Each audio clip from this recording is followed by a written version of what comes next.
सबसे बड़ा सुख क्या है भैया? मैया जी बताओ, आपसे पूछ रहा हूं मेरी माँ, बताओ सबसे बड़ा सुख क्या है? सबसे पूछ रहा हूं आज, सबसे बड़ा सुख क्या है? हाँ? हाँ? सबसे बड़ा सुख है संतोष। गौधन गज धन बाज धन और रतन धन खान, जब आवे संतोष धन सब धन धूरी समान। सबसे बड़ा सुख है संतोष। हमारे पास 1000 रुपए में भी संतोष है तो हम उससे अच्छे हैं जिसके पास 1 लाख तो है पर उसके पास संतोष। 1 लाख आपके पास है पर संतोष नहीं है, और मेरे पास 1000 है पर संतोष है, तो आपके 1 लाख से अच्छा मेरा 1000 है, क्योंकि मेरे 1000 में मुझे संतोष है।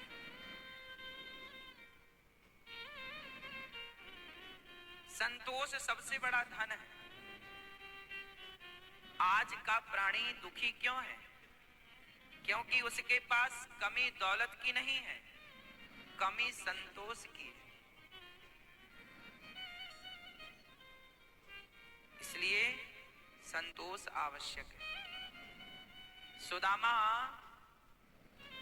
संतोषी ही तो थे, फटे कपड़े पहनकर चलते थे, ना बंगले की कभी चाहत रखी, ना पेट भर खाने की कभी चाहत रखी, बस कृष्ण कृष्ण जपते थे। जो मिल जाए, कई बार भूखे सोना पड़े, लोग कहते हैं सुदामा तुम्हें भूखे रहना पड़ा। सुदामा जी बोले कोई बात नहीं, जैसे बिहारी जी की विधाता की इच्छा। अर्थात संतोष था, शिकायत नहीं थी कि अब ये नहीं दिया तुमने, ना, जो देखो जो मेरे भाग्य में है वो मिलके रहेगा।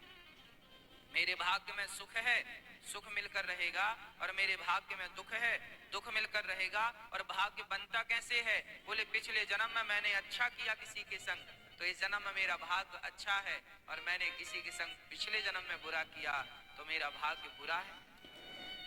भाग्य भी मैंने ही बनाया है, भाग्य का भी गुनहगार मैं हूं। अच्छा है तो भोग रहा हूं आनंद, बुरा है तो भोग रहा हूं कष्ट। को ना काहू को सुख दुखे कर दाता, निज कृत कर्म भोग सब भ्राता। को ना काहू को सुख दुख कर दाता, निज कृत कर्म भोग सब भ्राता। कोई सुख का कारण नहीं है, कोई दुख का कारण नहीं है। आपके अपने अच्छे कर्म ही सुख हैं, आपके बुरे कर्म ही दुख हैं। आप अपने ही दुख के कारण हैं, आप अपने ही सुख के कारण, आप खुद। इसलिए हम किसी पर दोष ना दें कि तेरे कारण काम बिगड़ा, तेरे कारण ऐसा, ना, को ना काहू को। आप ही संतोष रखें। 100 रुपए की साड़ी पहनो तो संतोष हो, और 1000 10,000 की भी कोई पहन के घूमे और वो संतोष नहीं है, तो वो तो 100 रुपए की साड़ी पहन के संतोष जिसको है वो ही अच्छा है। इसलिए घास की झोपड़ी है आपकी और आप उसमें संतोष है, तो आप रावण के महलों से भी आनंद में हैं, क्योंकि उसे उस महलों में भी संतोष ही तो नहीं था। हाँ, संतोष। आपका पति काला है, पत्नी काली है, और आपको अपनी काली पत्नी पर, काले पति पर संतोष है, सांवले पर संतोष है, तो फिर गोरे की जरूरत नहीं। और गोरी पत्नी हो, गोरा पति हो, सुंदर हो पति और पत्नी, और फिर भी संतोष ना हो, तो फिर क्या फायदा? रावण के पास मंदोदरी जैसी पत्नी थी, फिर भी संतोष नहीं था, तो दूसरी नारियों को चुरा चुरा के ले आता था। रावण संतोष ही तो नहीं था रावण के पास। अर्थात आप अपनी पत्नी से संतुष्ट रहिए, अपने पति से संतुष्ट रहिए, अपनी कमाई से संतुष्ट रहिए, अपनी साइकिल से संतुष्ट रहिए, अपनी झोपड़ी से संतुष्ट रहिए। विधाता ने तुम्हें जो दिया है उसमें खुश रहिए। और आप तरक्की चाहते हैं तो अच्छी बात है, उसके लिए ईमानदारी से मेहनत करते रहिए। भगवान जहां जहां पहुंचाते जाएं सो पहुंचते जाओ भगवत कृपा से। जीवन में दुखी ना हो आप, बस मैं ये चाहता हूं। आप जीवन में कभी दुखी ना हो, बस मेरी ये चाहत है आपके लिए। आप सुखी रहें, आप घास की झोपड़ी में भी रहें तो मैं आपकी होठों पे मुस्कान देखना चाहता हूं, और आप महलों में रहें तो भी आपकी होठों पे मुस्कान देखना चाहता हूं। क्योंकि देखिए, मुस्कान तो मुस्कान होती है, और मुस्कुराने के लिए जरूरी नहीं है कि हमारे पास पैसे होंगे तो हम मुस्कुराएंगे। मुस्कुराने के लिए क्या चाहिए? बोलो, मुस्कुराने के लिए क्या चाहिए मेरी माँ? बोलो, मुस्कुराने के लिए मुस्कान चाहिए। मुस्कुराने के लिए क्या चाहिए? इसलिए मुस्कुराइए, जरा हमें मुस्कुरा के दिखाइए। कैसे मुस्कुराते हैं आप लोग? बस ऐसे ही आप मुस्कुराते रहें, सदा ऐसे ही खिलखिलाते हंसते रहें। और ये हंसी तब बनेगी होठों पे जब आपके जीवन में संतोष आना स्टार्ट हो जाएगा।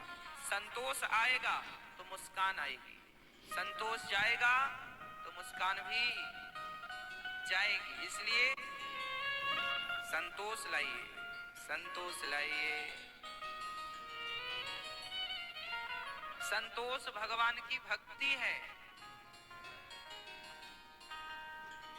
आठव जथा लाभ संतोषा, सपने नहीं देखहीं पर दोषा।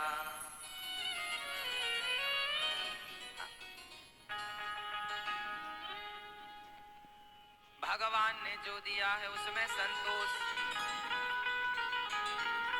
भगवान का धन्यवाद। आज मेरी आंखों में आंसू हैं, उसके लिए भी धन्यवाद। और आज मेरी होठों पे मुस्कान है, उसके लिए भी धन्यवाद। आंखों में आंसू हो तो शिकायत ना हो, और होठों पे मुस्कान आ जाए तो अहंकार ना हो। नारद जी ने कहा, व्यास जी आप बड़े उदास हैं, बड़े दुखी हैं, बड़े परेशान हैं, आपकी परेशानी का कारण क्या है? तब व्यास जी ने कहा, मैंने 17 पुराण लिख डाले पर शांति का अनुभव नहीं कर रहा हूं। तो कहां से मिलेगी शांति? तब नारद जी ने कहा, जब तक भगवान की कथाओं को, लीलाओं को, बाल चरित्र को, भगवान की बाल लीलाओं का निरूपण नहीं करेंगे तब तक आपको शांति मिलने वाली नहीं है। शांति कब मिलेगी? जब आप भगवान की बाल लीलाओं का निरूपण करेंगे। कैसे करें? भागवत लिखो। नारद जी के आदेश पर व्यास जी ने भागवत लिखना स्टार्ट किया। नारद जी ने कहा, मैं दासी पुत्र बना था श्राप के कारण। अच्छा, जब नारद जी का जन्म हुआ, नारद जी के पिता कौन? ब्रह्मा जी। जब नारद जी का जन्म हुआ तो ब्रह्मा जी ने नारद जी से कहा, नारद जी विवाह कर लो। नारद जी ने कहा, हम विवाह नहीं करेंगे। तो ब्रह्मा जी को बड़ी गुस्साई, बेटा बात नहीं मानता। तो ब्रह्मा जी ने श्राप दे दिया, जाओ तुम शूद्र हो जाओ, बात नहीं मानते हो पिता की। नारद जी ने कहा, कैसे निर्दयी पिता हो तुम, हमें शादी करा के और हमें संसार में बांधना चाहते हो। अरे हम तो भगवान के भजन में लगना चाहते हैं, और आप जबरदस्ती कह रहे हैं शादी कर लो, शादी कर लो। हमारा मन भगवान में है, हम क्यों कर लें शादी? और आपने हमें श्राप दे दिया, तो जाओ हम भी आपको श्राप देते हैं, आपकी 12 कल्प में पूजा नहीं होगी। आज ब्रह्मा जी की पूजा नहीं होती ना कहीं,